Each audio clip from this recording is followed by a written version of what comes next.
looking into some factors that can increase your heart rates and then some factors that can decrease your heart rates. Starting off, you have these cardioaccelerator nerves. They can actually release norepinephrine. Now, releasing norepinephrine, as we discussed about last video, is going to increase the depolarization. And by increasing depolarization, you're increasing the rate of heart rates, plus increased contractility. Second one, proprioceptors. Now, proprioceptors, think during exercise, will be receiving the stimuli, helping to increase heart rates. Next one is chemoreceptors.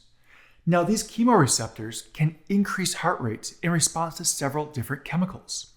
If you have a drop in O2 levels, they can increase the heart rate to try to get more oxygen from the lungs. If you have an increase in hydrogen ions, an increase in carbon dioxide, can also then increase heart rate trying to get rid of those to the lungs. Now, looking at the next three, we'll start with baroreceptors. What's happening here is, think about if your blood volume or blood pressure is falling. There's not enough stimulation to the baroreceptors, therefore they're going to increase the heart rates to try to bring that blood pressure back up. So if decreased baroreceptor pressure sensors aren't firing enough, they push the heart rate up. Next is the limbic system. Anticipation of exercise is going to actually increase the heart rates. So even if you think about exercising, it can actually kind of increase the heart rate a little bit. And then we have the catecholamines. Catecholamines, think epinephrine and norepinephrine. Now, I've talked about that a little before, but the idea is this is going to increase the heart rate because epinephrine, norepinephrine increase contractility of the heart and increase the heart rate. So increasing the catecholamines. Thyroid hormones. Now, the thyroid hormones are T3 and T4. Together, they're considered the thyroid hormones. They deal with metabolism, so therefore levels of those can also impact how fast the heart is beating. Calcium. Well, think of that one. We know calcium and muscles work together. More calcium means it's easier for troponin to move, which means it's easier for muscle contraction. Potassium. If you decrease potassium in the blood, remember that's the opposite of a lot of times sodium, but also potassium by itself has a direct aspect. So not necessarily the electrical side of it, but the direct aspect. So dropping potassium can increase heart rates. It's looking at potassium levels. On the flip side, sodium, decreased sodium ions in the blood, can say, hey, we've got a problem, let's increase heart rates. Body temperature is an interesting one because if you're increasing body temp, the heart rate also increases. Because a lot of times if your body temperature is going higher, you need to cool down. How do you cool down? You pump blood out to the skin surface for evaporative cooling. So it helps out with increasing heart rates as temperature goes up. Nicotine, caffeine. This can go along with a lot of other stimulants. The idea is it's meant to stimulate the system, increase heart rates. So nicotine and caffeine. Now to switch things up and go into decreasing heart rates. One thing you'll notice is a lot of these categories, a lot of these factors will be the same basic idea. I mean, chemoreceptors, proprioceptors, nerves. But it's how they're receiving, what they're doing that will decrease it now.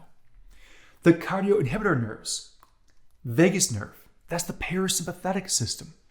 It's going to slow the heart rate down. The proprioceptors, decreased firing rate of proprioceptors. So during exercise, you increased the firing rate. You now have less stimuli of the proprioceptors, which slows down the heart rates. Chemoreceptors, mentioned those before too. But now increasing levels of O2. You got plenty of oxygen. You can slow down the heart rates. Or if you have low levels of carbon dioxide and hydrogen, that's great. You can slow down the heart rate. You don't need to try to get rid of all these. So the chemoreceptors. Again, baroreceptors, limbic system, catecholamines, same factors. But we're looking at ways of decreasing heart rate now. So if you increase the baroreceptors firing, that means you have plenty of blood pressure or even too high of blood pressure. Your heart rate slows down to try to bring that blood pressure back down. Your limbic system, If you're thinking about relaxation, a lot of times the heart slows down. It's that mind-body connection. With the limbic system, you thought about exercise, heart rate went up. You think about relaxing, heart rate goes down. Catecholamines. If you decrease epinephrine and norepinephrine, decreasing them helps to slow the heart rate down a bit. So decreasing epinephrine and norepinephrine. Looking at the same three things here we saw before, thyroid hormone, calcium, potassium again, but everything's in reverse. Less thyroid hormone, less metabolism, things slow down, heart rate slows down. Decreasing calcium means there's less troponin moving because you're not binding as much calcium, so heart rate slows down. Potassium, if you increase potassium now, you're slowing the heart rate down. If you increase sodium, slowing the heart rate down. Body temperature, decreased body temperature, slows the heart rate down. You're not trying to get rid of excess heat, you want to conserve it, and the fact that it's just not working as fast. Opiates, tranquilizers, or for that matter, any other of these depressants are going to slow the heart rate down. So several different things can impact the heart rate, either to increase the heart rate or to decrease the heart rate. And a lot of times the factors are the same, but are you at elevated or at depressed levels of that particular item?